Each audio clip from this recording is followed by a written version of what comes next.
বাংলাদেশ তিন দিক থেকে ভারত দ্বারা বেষ্টিত, এই চিন্তা করে যেসব দাদাবাবু ভারতীয় মিডিয়ায় তিরিং বিরিং করছেন, তারা কি লক্ষ্য করেছেন তাদের প্রিয় ত্রিপুরা যারা এখন বাংলাদেশ সীমান্তে খুব বেশি উৎপাত করছে, সেই ত্রিপুরা কিন্তু বাংলাদেশের পেটের মধ্যে রয়েছে। আমরা যদি মানচিত্র থেকে কথা বলি, এখানে উত্তর, পশ্চিম এবং পূর্ব তিন দিক থেকে পুরো ত্রিপুরা বাংলাদেশের পেটের মধ্যে রয়েছে। এবং এখানে ত্রিপুরার সাথে আসাম এবং মিজোরামের সীমান্তের সাথে আমরা যদি বাংলাদেশ সীমান্তকে তুলনা করি, তাহলেই এখানে বিষয়টা কিন্তু পুরোপুরি পরিষ্কার হয়ে যায়। মিজোরামের সাথে ত্রিপুরার সীমান্ত হচ্ছে 100 কিলোমিটার, আসামের সাথে ত্রিপুরার সীমান্ত মাত্র 50 কিলোমিটার। তার পরিবর্তে বাংলাদেশের সাথে ত্রিপুরার যে সুবিশাল সীমান্ত, সেই সীমান্তের পরিমাণ হচ্ছে 856 কিলোমিটার। অর্থাৎ যেসব দাদাবাবু ত্রিপুরা থেকে বাংলাদেশে ঢোকার জন্য খুব বেশি লাফালাফি করছেন, তারা সম্ভবত ভুলে গিয়েছেন যে তাদের সীমানা আসলে ভারতের সাথে নয়, বরং তাদের ত্রিপুরা মূলত বাংলাদেশের সাথে রয়েছে। এবং ত্রিপুরার যে রাজধানী আগরতলার যে জায়গা, সেটি যদি আমরা দেখি, একেবারে বাংলাদেশ সীমান্তের সাথে লাগোয়া, মাত্র 2 কিলোমিটারের ভিতরেই কিন্তু আগরতলা রয়েছে। এবং এখান থেকে আমরা যদি পরের দৃশ্যটি দেখি, যে আগরতলার ঠিক ওপাশে বাংলাদেশের এমন একটি জেলা অবস্থিত, যে জেলার নাম শুনলে বাংলাদেশের বাকি 63 জেলার মানুষ কাঁপতে থাকে। এবং সেই ব্রাহ্মণবাড়িয়া পড়েছে ঠিক ত্রিপুরার রাজধানী আগরতলা থেকে মাত্র কয়েক কিলোমিটার দূরে।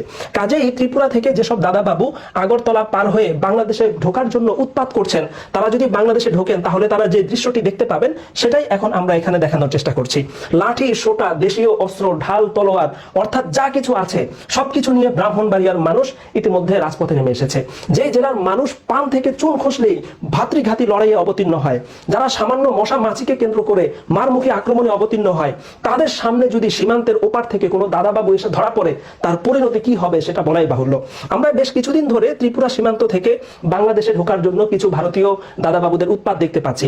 যদিও এটাকে একরকম নাটক বলা হচ্ছে, কারণ দাদাবাবুরা বাংলাদেশে ঢোকার জন্য চেষ্টা করছেন এবং তাদের যে বিএসএফ রয়েছে তাদেরকে বলা আছে তারা যেন তাদেরকে প্রতিহত করে। অর্থাৎ এক পক্ষ ঢোকার চেষ্টা করছে, তাদেরই আরেক পক্ষ তাদেরকে প্রতিহত করছে। এই যে ঢোকার চেষ্টা করা এবং প্রতিহত করার যে নাটক, সেই নাটকের ফসকে কেউ যদি ভুলক্রমে বাংলাদেশে ঢুকে ব্রাহ্মণবাড়িয়ার সামনে পড়ে, তাহলে তার পরিণতি কি হবে সেটা বলাই বাহুল্য।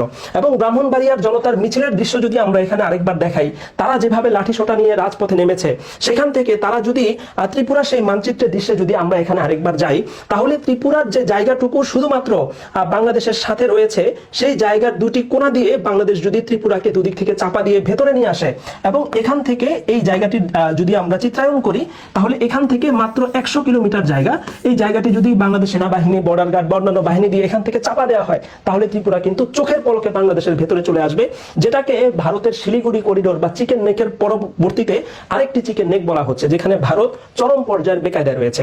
এবং এই ত্রিপুরার ক্ষেত্রে আমরা যদি এখানকার সীমান্তবর্তী জেলাগুলো দেখি, তাহলে আমরা সেটা দেখতে পাবো। এখানে শুরুতেই রয়েছে মৌলভীবাজার, এবং এরপরে এখানে তো ব্রাহ্মণবাড়িয়া রয়েছে, এরপর এখানে রয়েছে কুমিল্লা, এখানে আছে ফেনী, এখানে আছে খাগড়াছড়ি, এবং এখানে আছে রাঙ্গামাটি। অর্থাৎ বাংলাদেশের 6টি জেলা দিয়ে ত্রিপুরাকে এমন ভাবে বেষ্টন করে রাখা হয়েছে, যেটাকে চাইলে চোখের পলকেই আসলে বাংলাদেশের সীমান্তের ভেতরে নিয়ে যাওয়া যায়। এবং বাংলাদেশের ভেতরে যদি ত্রিপুরা চলে আসে, তাহলে আমরা এখানে দেখতে পাচ্ছি কত চমৎকার ত্রিপুরার বিখ্যাত উজ্জয়ন্ত ভবন এখানে রয়েছে। এত চমৎকার একটি ভবন অটোমেটিক বাংলাদেশের মধ্যে চলে আসবে। এবং এর পরবর্তীতে ত্রিপুরার যে আন্তর্জাতিক বিমানবন্দর রয়েছে, আমরা জানি যে ফেনী, নোয়াখালীর প্রচুর মানুষ বিদেশে বসবাস করেন, তাদের জন্য যদি ত্রিপুরার ওখানে একটি বিমানবন্দরের ব্যবস্থা হয়, কতই না ভালো হয়। সেই বিমানবন্দরের ব্যবস্থা হবে। এবং এটি হচ্ছে ডম্বুর লেক। আপনারা নিশ্চয়ই ডম্বুর বাঁধের কথা কিছুদিন আগে শুনেছেন, যখন ফেনী, নোয়াখালীতে ভয়াবহ বন্যা হয়েছে, সেই বন্যা কিন্তু এই ডম্বুর বাঁধের ছেড়ে দেওয়া পানি থেকেই হয়েছে। কাজেই ত্রিপুরাকে দখল করে নিতে পারলে বাংলাদেশ ডম্বুর বাঁধকেও দখলে নিতে পারবে এবং চমৎকার পর্যটনের এখানে ব্যবস্থা হবে। সব মিলিয়ে আমরা যদি ত্রিপুরার মানচিত্রের দিকে আরেকবার আসি, তাহলে বিষয়টি আমাদের সামনে পুরোপুরি পরিষ্কার হয়ে যাবে যে বাংলাদেশ যদি ত্রিপুরাকে দখল করে নেয়, তাহলে দাদাবাবুদের যে উৎপাত আছে, এখান থেকে যারা বাংলাদেশে ঢোকার জন্য চেষ্টা করছেন, তাদের সেই উৎপাত বন্ধ হবে এবং তাদেরকে ব্রাহ্মণবাড়িয়ার সাথে হাওয়ালা করে দিলে বা ব্রাহ্মণবাড়িয়ার উপর সোপর্দ করে দিলেই তাদের সমস্ত উৎপাত এবং নর্তন কুর্দন বন্ধ হয়ে যাবে।